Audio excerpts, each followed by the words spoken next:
I've always considered myself a very lucky person. And I think that, and as a believer too, I believe that it was God's way of preparing me for this job. Because when I was growing up, traditionally here in Malawi, in my tribe, the firstborn child was brought up by a grandmother. My father was a policeman. Believed that as a policeman he wanted to bring up his one son and 4 daughters. My grandmother it didn't make sense to her because she was being deprived of this opportunity of bringing up a daughter, molding her into a future housewife in the village. So they struck a deal, and my father allowed my grandmother, to have me every Friday to Monday. So I would travel to the village every Friday. He would give me 1 shilling and 6 pence to take me home. And then I had a very good friend in the village, a very good friend of mine by the name of Chris. She would stand by the roadside and wait for me. She had never left that village in her life. But she would wait for me to hear about what it felt like to be in a bus, to be in town.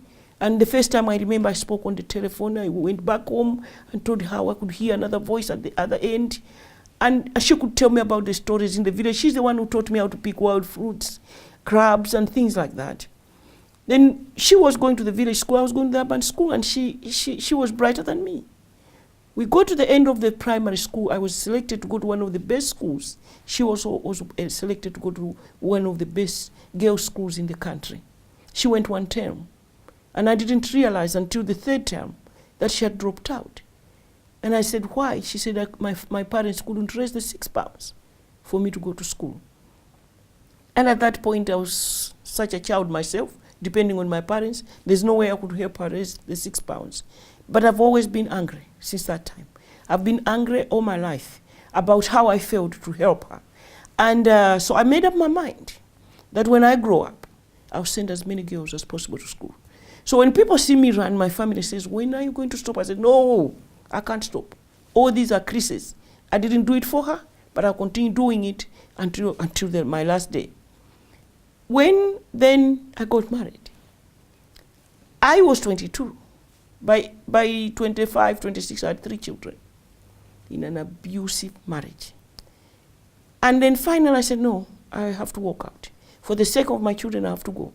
But that was at a time when you didn't walk out of any marriage. You are an African woman, nothing is more painful that you can't stand. So you have to stay.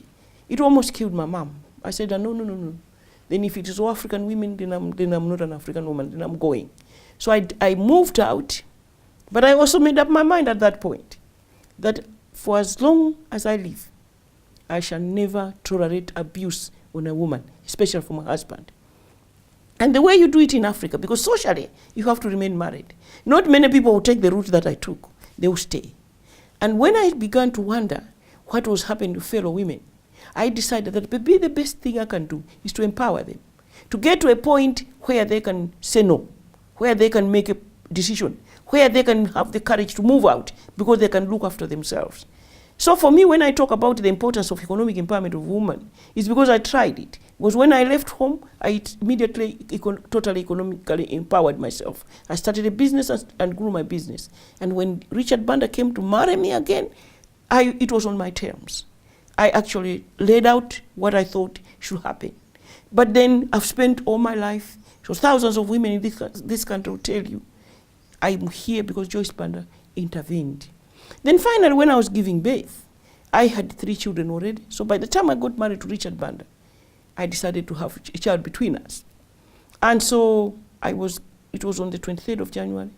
I went to the hospital, I think 4 days earlier, and they found that my blood pressure was going up. I didn't understand the implications. And then I went in to have a test 4 days later.